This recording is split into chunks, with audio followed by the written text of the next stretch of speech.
Baik, terima kasih Mas Willy. Assalamualaikum warahmatullahi wabarakatuh. Alhamdulillah, alhamdulillahillazi ahyana ba'dama amatana wa ilaihin nusur. Asyhadu an la ilaha illallah wahdahu la syarikalah wa asyhadu anna Muhammadan abduhu wa rasuluhu la nabiyya ba'dah. Allahumma salli ala Sayyidina Muhammad wa ala alihi wa man tabi'ahum bi ihsan ila yaumiddin, amma ba'd. Faya ayyuhal hadirun ittaqullaha haqqa tuqatih wa la tamutunna illa wa antum muslimun. Sadaqallahul azim. Saudara-saudariku pendengar kuliah subuh Radio Wijaya rahimakumullah.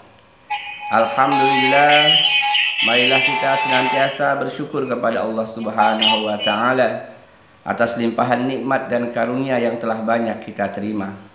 Salawat dan salam semoga senantiasa tercurahkan kepada teladan terbaik kita Nabi Muhammad sallallahu alaihi wasallam, kepada keluarganya, juga kepada para sahabatnya dan kepada pengikutnya yang setia dari awal hingga akhir zaman. Allahumma amin. Saudara-saudariku pendengar kelas subuh Radio Wijaya rahimakumullah. Kali ini kita akan mengkaji tentang salah satu penyakit yang semua manusia pasti pernah melakukannya, yang semua orang pasti pernah melakukan, memiliki penyakit ini. Hanya bedanya pada kadarnya saja. Penyakit ini kita kenal dengan sebutan penyakit hati, yang nanti ketika dia tidak menyadari, ketika dia tidak memiliki ilmunya, maka ini akan ditampakkan dengan anggota badan, dengan ucapan, dengan perbuatan. Ini salah satu penyakit yang paling berat sesungguhnya. Saudara-saudariku rahimakumullah, inilah kajian kita tentang penyakit hasad atau dengki atau iri dan banyak sebutan lainnya. Saudara-saudariku pendengar kelas subuh rahimakumullah, penyakit hasad tentu kita harus mulai dengan definisi atau maknanya. Apa itu penyakit hasad? Kita ambil salah satu dari pendapat ulama kita, Imam Ibnu Taimiyah mengatakan bahwa al-hasada huwal bu'du wal karahatu lima yarahu min husni halil mashud. Kata beliau, hasad adalah membenci dan tidak suka terhadap keadaan baik yang ada pada orang yang dihasad. Artinya, benci, tidak suka kepada orang yang mendapatkan karunia dari Allah Subhanahu wa taala. Muncul dalam hatinya perasaan dengki ketika melihat orang lain mendapatkan karunia dari Allah, kenikmatan dari Allah Subhanahu wa taala, apapun bentuk kenikmatan itu. Nah, saudara-saudariku pendengar kelas subuh Radio Wijaya rahimakumullah, dengan memahami definisi atau makna dari kata hasad ini, maka kita menjadi paham bahwa ketika kita mengoreksi diri kita apakah termasuk pelaku hasad atau tidak, maka ini kata kuncinya. Kalau ada kebencian atau tidak suka di hati kita ketika melihat, mendengar, menyaksikan saudara kita, teman kita, tetangga kita, atau siapapun yang mendapatkan karunia nikmat dari Allah, maka itu kita telah termasuk menderita atau mengalami penyakit hasad. Saudara-saudariku rahimakumullah, sesungguhnya hasad adalah perbuatan dosa dan ada larangan dari Allah dan Rasulnya tentang penyakit ini. Yang pertama yang kita ambil dalam Quran surat An-Nisa ayat 32. Bismillahirrahmanirrahim. Wala tatamannau ma faddalallahu bihi ba'dukum ala ba'din lirrijali nasibu mimma iktasabu. Firman Allah Subhanahu wa taala, dan janganlah kamu iri hati atau hasad terhadap apa yang Allah berikan kepada orang lain yang lebih banyak. Janganlah kamu merasa hasad iri terhadap apa yang Allah karuniakan kepada sebagian kamu lebih banyak daripada sebagian yang lainnya. Ini larangan, dalil larangan tentang perilaku hasad. Kemudian Rasulullah SAW juga menyatakan, La tahasadu wa la tanajasu wa la tabaghadu wa la tadabaru wa la yabi' ba'dukum ala yabi'i ba'din wa kunu ibadallah ikhwana. Janganlah kalian saling hasad, kata Rasulullah SAW.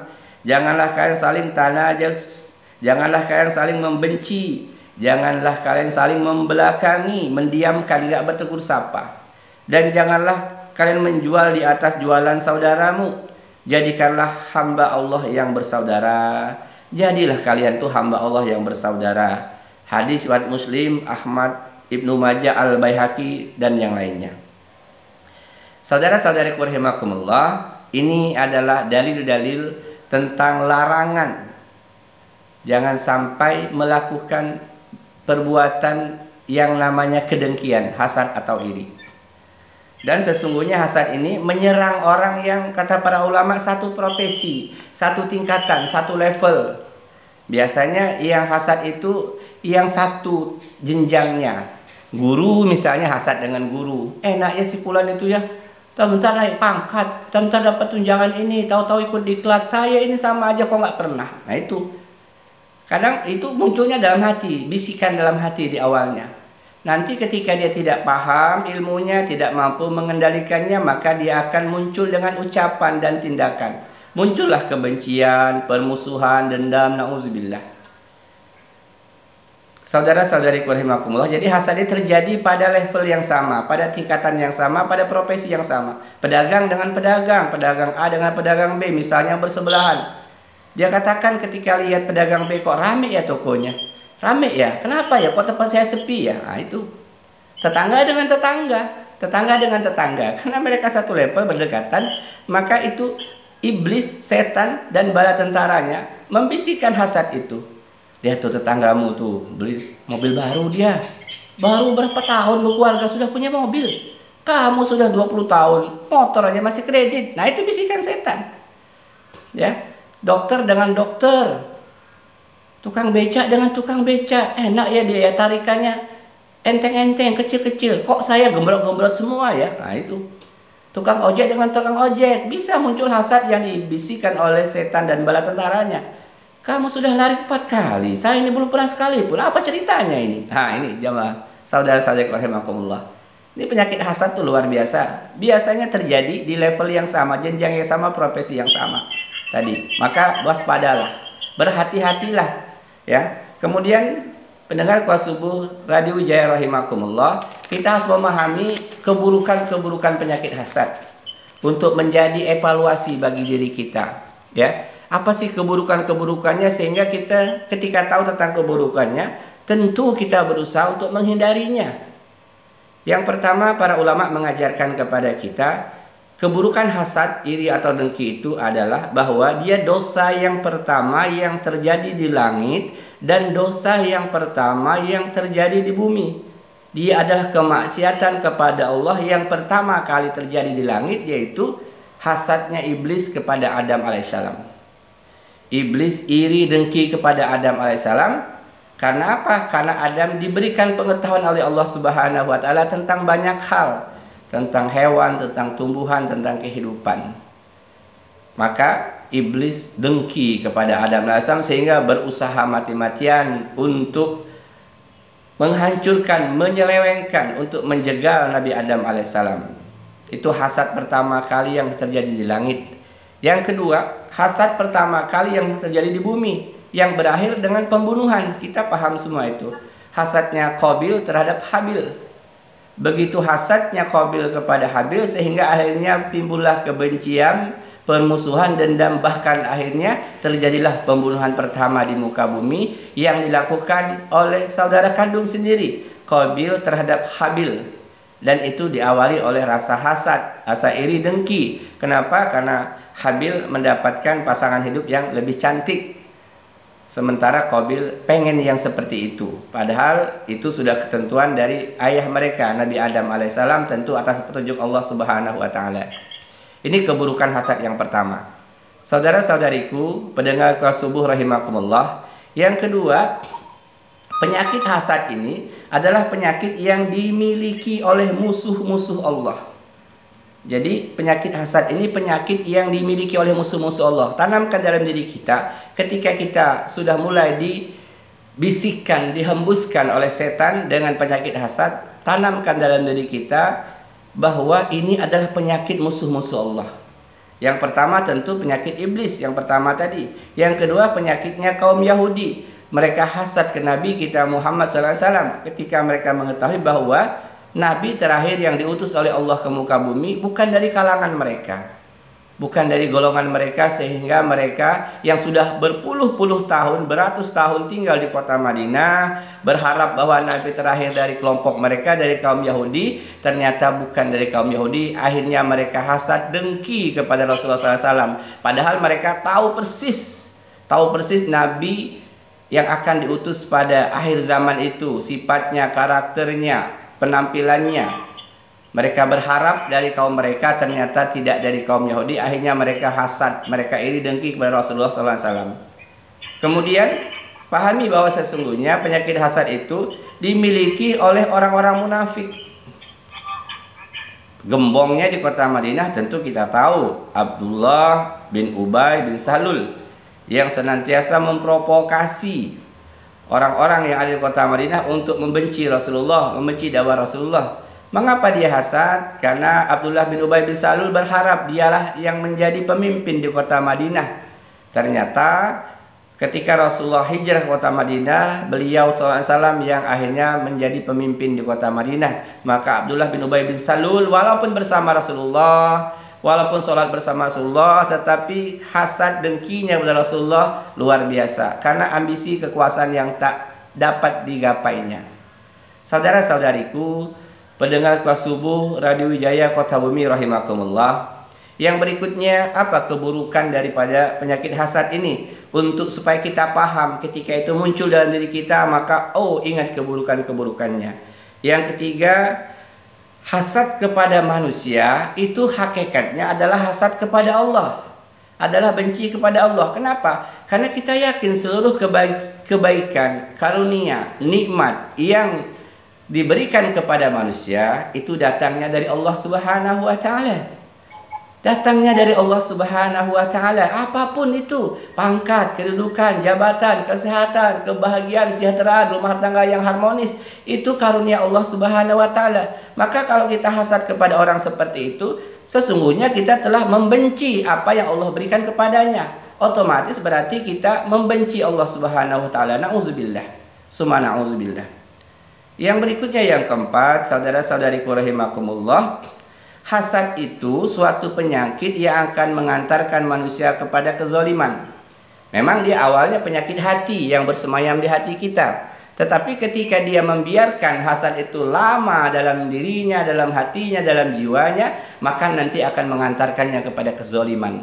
Berawal dari hati, nanti akan muncul dengan raut wajah, dengan ucapan, bahkan dengan perbuatan. Nanti akan berlanjut ketika hasad itu dibiarkan, nggak paham ilmunya, nggak berlindung kepada Allah, maka hasad itu akan keluar dalam bentuk ghibah, ngomongin orang yang didengki itu, kemana-mana nyeritain keburukan-keburukannya. Kalaupun nggak ada, diada-adakan, akhirnya menjadi namimah.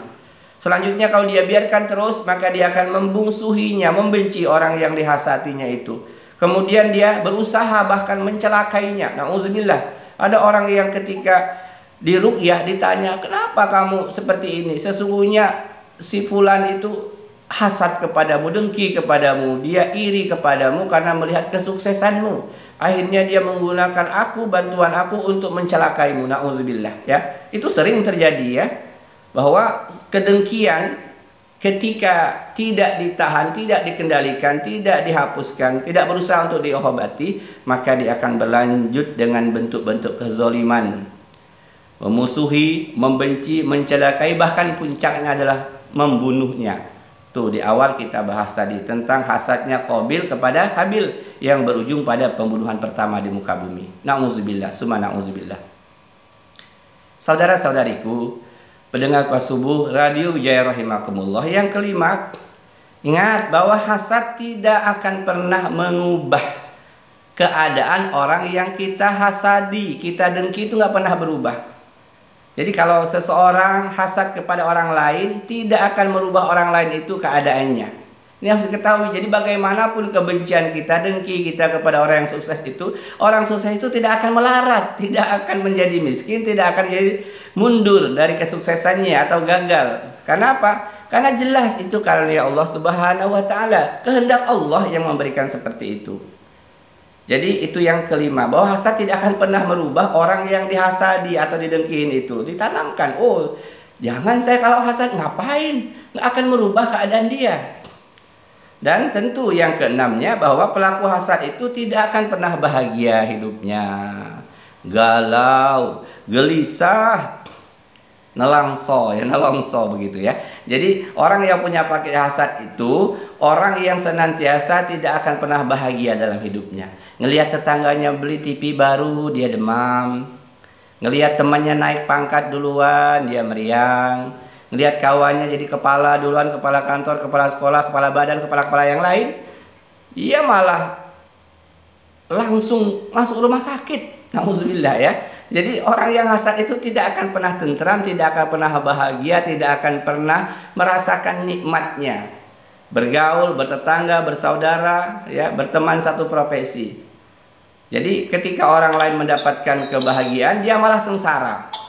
Maka sering dikatakan hasad itu dengan singkatan sederhana. Kalau kata kawan-kawan itu, hasad itu mang SMS, yaitu suka melihat orang senang, atau sebaliknya, ya, susah melihat orang senang, susah melihat orang senang, sengsara kalau melihat orang itu senang, ya. Nauzubillah, penyakit yang luar biasa, nauzubillah. Kita hindari, kita pahami ilmunya supaya kita bisa menghindarinya, bisa mengobatinya, bisa menjauhkan dari kita. Kemudian saudara-saudariku rahimakumullah, kata para ulama, aku heran ada orang yang berbuat zolim kepada orang lain, tapi yang terzolimi dia sendiri. Nah, hasad itu zolim kepada orang lain, tapi yang menikmati kezolimannya dia sendiri. Dia hasad kepada orang, semakin tidak membahagiakannya, semakin membuat hidupnya sengsara, semakin tidak tenang jiwanya. Padahal dia berbuat dosa kepada orang lain. Beda misalnya mukul orang, yang dipukul sakit gitu ya. Nah ini enggak, dia menzolimi orang, tapi dia sendiri menikmati sakitnya kezoliman itu. Saudara-saudari rahimakumullah, dan ingat bahwa Nabi mengatakan hasad itu memakan amal-amal kebaikan kita. Iyyakum wal hasad fa innal hasada ya'kulu hasanati kama ta'kulun nar al-hataba au qalal uzbu. Hati-hatilah kalian, kata Rasulullah, dari penyakit hasad, karena sesungguhnya hasad itu memakan kebaikan sebagaimana api memakan kayu bakar atau semak belukar. Hadis riwayat Abu Daud. Nah, memahami keburukan-keburukan hasad ini, insya Allah kita kalau sampai kena penyakit hasad, segera istighfar, segera ingat Allah, segera ingat bahwa ini adalah bisikan setan. Kita khawatir seluruh amal kebaikan kita itu habis angus seperti api memakan kayu bakar atau seperti api memakan semak belukar. Sia-sia apa yang kita kerjakan, yang kita lakukan, berpayah-payah kita dalam sholat, dalam puasa, dalam zakat, dalam sedekah, dalam umrah, dalam haji. Tapi karena hasad kita pertahankan, bahkan berkembang menjadi bentuk kezaliman, na'udzubillah, habis seluruh amal perbuatan kita. Saudara-saudari rahimakumullah, demikian untuk awal dari kajian kita ini tentang penyakit hasad, yaitu penyakit hati yang kalau dibiarkan akan menjadi bentuk kezaliman yang lainnya. Wallahu a'lam bishawab. Mas Willy, silakan. Ya, Ustaz, terima kasih. Ya, baik sahabat Wijaya, demikian tausiah kita tadi bersama Ustaz Ahmad Junaidi ya, yang sudah mengirimkan pertanyaan. Terima kasih. Di sini ada beberapa pendengar yang sudah berpartisipasi. Yang pertama ada dari hamba Allah yang ada di Abung Jayo. Oke, baik Ustadz, saya mau bertanya ya, bagaimana Ustadz caranya untuk mencegah orang-orang yang selalu banyak hasad, orang yang selalu iri atau dengki? Oke, caranya bagaimana? Caranya ya, baik. Nah ini dalam rangka pencegahan, menghindari ya. Luar biasa pertanyaan ini Mas Willy, bagus banget ya. Karena terkadang orang itu nggak paham kenapa orang muncul hasad, apa sih penyebabnya. Nah Mas Willy, para ulama kita mengajarkan untuk menghindari hasad dari orang lain terhadap kita, yang pertama jangan suka pamer. Jangan suka pamer apa yang kita miliki atau apa-apa yang mendatangkan sesuatu yang membuat orang lain nanti bisa jadi iri.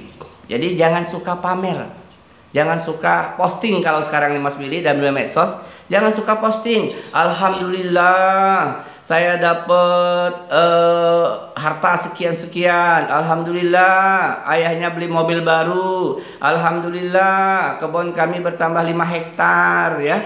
Atau posting barang-barang yang misalnya gelang, kalung, handphone, mobil, motor dan lain sebagainya. Itu yang pertama. Jangan sering-sering ya. Alhamdulillah kami sudah berada di Australia misalnya. Nah, ini pintu hasad bagi orang lain. Maka para ulama mengajarkan, jadi yang pertama itu jangan suka pamer, jangan suka posting apa yang menjadi milik kita, yang sesuatu yang istimewa. Jangan sering-sering. Boleh sih sekali, tapi lebih baik jangan ya. Misalnya bermesraan suami istri depan orang lain. Nah, kan kasihan itu yang belum nikah itu Mas Willy, galau dia ya. Kasihan itu yang suaminya nggak pernah mesra sama istrinya. Itu kan banyak hari ini orang-orang posting di medsos bermesraan dengan istrinya, dipamerkan. Itu gimana nggak galau para duda, para janda itu. Nah, gimana nggak galau bujang gadis yang belum mendapatkan pasangan hidup? Jangan ya, jangan. Start, kalau sesekali boleh, tapi jangan sering-sering posting sesuatu harta atau kenikmatan yang Allah berikan kepada kita. Jangan sering-sering dipamerkan kepada orang lain, karena itu bisa menimbulkan penyakit hasad. Yang kedua, Mas Willy, kata para ulama, jangan suka cerita hal-hal yang menyenangkan yang kita alami kepada orang lain. Tidak usah diceritakan semua. Contoh sederhana, kami kemarin pesta tepat saudara di Bandung, di hotel bintang 5 lu, mewah betul. Nah, ini bahaya. Bahaya sekali kalau sering berbicara seperti itu. Atau kami kemarin makan di restoran di Bandar Lampung. Restorannya gila men, gila bro, mantap betul. Belum pernah saya makan di restoran seperti itu. Nah yang gini nih nggak usah diceritakan kepada orang-orang yang kita tahu kemungkinan besar dia tidak akan pernah mengalami selama hidupnya. Karena ketika itu diceritakan, setan akan membisikkan rasa kedengkian, rasa hasad ini. Nah, dua ini kata para ulama kita bagi orang-orang yang berusaha untuk supaya orang lain tidak menghasadinya, tidak mendengkinya. Jangan pamer seluruh apa yang Allah berikan kepadamu. Jangan ceritakan kenikmatan-kenikmatan yang istimewa yang kamu dapatkan. Wallahu a'lam bishawab. Oke, baik, terima kasih yang bertanya, mudah-mudahan jelas ya. Selanjutnya ada lagi di sini hamba Allah ya yang ada di Lampung Tengah mau bertanya juga. Wah, jauh ini Mas Willy. Saya mau bertanya Ustadz, saya pernah melakukan kesalahan, kehilafan di kehidupan saya pribadi maupun di dalam bermasyarakat. Jika sebagian masyarakat tidak membukakan pintu maaf kepada saya, apakah Allah tetap akan memaafkan kesalahan saya, Pak Ustadz? Terima kasih. Masya Allah, ini pertanyaan juga luar biasa ini. Alangkah banyaknya ketika seseorang sudah sadar, insaf, dia ingin kembali kepada Rabb-nya, kepada Tuhannya. Dia ingin bertobat kepada Allah, tapi dia pernah menyakiti, menzolimi orang lain. Dia sudah berusaha mendatangi, minta maaf. Betul, kata Nabi SAW, man kana lahu mazlimah falyastahilhu. Barang siapa yang berbuat kezoliman kepada orang lain, maka cepat-cepatlah sebelum datang hari kematian kita atau kematian orang kita zolimi untuk minta dihalalkan, minta maaf, minta diikhlaskan. Nah, pertanyaannya, gimana kalau saya sudah berusaha minta maaf kepada orang-orang yang zolimi tapi mereka nggak minta maaf?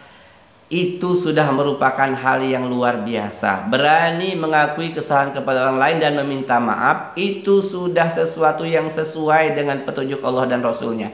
Kalau nggak dimaafkan oleh mereka, itu urusan mereka kepada Allah. Urusan kita insya Allah sudah selesai. Dan Allah pasti, saya katakan pasti memaafkan kita, karena kita sudah melakukan apa yang Allah dan Rasulnya perintahkan. Kalau kita pernah menzolimi orang lain apapun bentuknya, ketika kita sudah datang ke sana menyesali perbuatan kita, minta maaf, tetapi mereka masih nggak memaafkan, ya itu urusan mereka dengan Allah. Yang penting kewajiban kita sudah selesai, kita menyesal dan kita memperbaiki amal-amal kita. Kepada mereka yang kita zolimi, kita tetap berbuat baik, jangan membencinya, jangan mendendamnya, jangan sampai kita katakan bodoh amat lah, saya udah minta maaf terserah dia sekarang ini. Nah, nggak boleh seperti itu. Kita tetap berbuat baik kepadanya. Insya Allah, Allah Maha Pengampun. Allah Maha Pengampun. Yang pasti kita sudah melakukan apa yang Allah dan Rasulnya perintahkan. Falyastahilhu, cepat-cepatlah engkau minta halalkan, minta dimaafkan. Itu sudah sangat baik insya Allah. Dan semoga antum yang bertanya itu istiqomah untuk memperbaiki dirinya. Amin. Ya, baik, terima kasih. Mudah-mudahan jelas ya untuk semuanya yang sudah bertanya, warga Lampung Tengah. Baik, Ustadz silakan, mungkin ada yang ingin ditambahkan atau untuk memberikan rangkuman inti dari tema kita pagi ini. Silakan Ustadz. Baik, saudara-saudariku, pendengar Kuas Subuh Radio Wijaya Kota Bumi rahimakumullah. Kajian kita tentang penyakit hasad, salah satu penyakit yang semua orang pasti akan pernah mengalaminya. Hanya beda dari kadarnya saja. Tetapi insya Allah dengan mengetahui ilmunya, paham tentang ilmu tentang hakikat hasad itu, maka insya Allah Allah berikan pertolongan kepada kita untuk pelan-pelan menghindari, membersihkan diri dari penyakit hasad ini. Dan penutupnya adalah Mas Willy, bahwa gimana kiatnya Ustadz supaya saya terhindar atau mengobati penyakit hasad ini. Kalau saya punya untuk pribadi, kalau tadi untuk orang lain, kalau untuk pribadi gimana? Perbanyaklah doa yang diajarkan oleh Allah. Rabbana ighfir lana wal ikhwanal ladzina sabaquna bil iman wa la taj'al fi qulubina illa lil ladzina amanu rabbana innaka raufur rahim. Wahai Rabb kami, beri ampunlah kami dan saudara-saudara kami yang telah beriman lebih dahulu daripada kami, dan janganlah engkau membiarkan tumbuh kedengkian dalam hati kami. Nah, itu Allah yang mengajarkan langsung. Wala taj'al fi qulubina ghilla lillazi ghil kedengkian dalam hati kami terhadap orang-orang yang beriman. Nah, itu yang pertama, berdoa. Jadi kalau ingin mengobati atau menghindari penyakit hasad ini, banyak-banyak berdoa kepada Allah dengan doa seperti itu dan doa-doa lainnya tentunya ya. Yang kedua, ketika hasad muncul, ingat, segera dilawan, jangan diteruskan. Ingat kepada Allah, ingat bahwa hasad itu keburukannya sangat banyak, ingat bahwa itu adalah bisikan setan. Jadi ketika kita hasad melihat orang lain sukses, langsung ingat Allah, ingat keburukan-keburukan hasad, ingat bahwa itu adalah bisikan setan. Dilawan, jangan dibiarkan, apalagi ditahan, dia dipelihara, na'udzubillah. Yang ketiga, jangan melihat apa yang Allah karuniakan kepada orang lain, tapi perhatikan juga apa yang Allah ambil dari orang itu. Contoh Mas Willy, ada orang yang diberikan kekayaan, sukses usahanya. Kayaknya kalau kita lihat luarnya, woi bahagia sejahtera dia, usahanya maju, tokonya rame, karirnya naik, anak-anaknya banyak dan semua sehat. Jangan lupa perhatikan di balik itu, alangkah banyak yang Allah ambil dari orang itu. Misalnya orang itu nggak sempat lagi bergaul dengan masyarakat, interaksi nggak ada, dia sibuk dengan bisnisnya. Allah ambil mungkin orang itu nggak bisa sholat berjamaah karena sibuk dengan usahanya. Allah ambil mungkin dia tidak bisa ketawa-ketawa ngobrol di teras kawan tetangganya karena kesibukan dunianya. Jadi jangan hanya melihat apa yang Allah berikan kepada orang lain, tapi lihat apa yang Allah ambil dari orang itu. Na'udzubillah ya. Ini sering kadang-kadang lupa orang bahwa dia itu nikmat betul kayaknya. Padahal dia banyak hal-hal yang diambil oleh Allah darinya, kita nggak tahu. Yang berikutnya, agama kita mengajarkan berusaha ridho dan qanaah terhadap karunia Allah. Ridho, apapun yang diberikan Allah, ridho, qanaah, merasa cukup. Ini pemberian Allah dan saya bersyukur dengan pemberian ini. Nikmati apapun yang diberikan Allah kepada kita, sekecil apapun, ikhlas, ridho dan qanaah dengan pemberian itu. Insya Allah, kata para ulama, jika hatimu qanaah terhadap pemberian Allah, maka tidak ada bedanya antara dirimu dan raja. Tidak ada bedanya. Kalau hatimu qanaah, cukup ini alhamdulillah. Demikian Mas Willy, lebih kurangnya mohon maaf, kepada Allah mohon ampun, astagfirullahalazim. Semoga kajian ini bermanfaat bagi kita semua. Wallahu a'lam bishawab. Wassalamualaikum warahmatullahi wabarakatuh. Waalaikumsalam warahmatullahi wabarakatuh. Terima kasih. kasih Ustadz Ahmad Junaidi ya sudah menemani pagi hari ini di kuliah subuh bersama Radio Wijaya. Mudah-mudahan bermanfaat untuk kita semua. Baik, sampai di sini sahabat Wijaya kebersamaan kita. Mohon maaf apabila ada kesalahan ataupun kekurangan. Wassalamualaikum warahmatullahi wabarakatuh. Waalaikumsalam warahmatullahi wabarakatuh.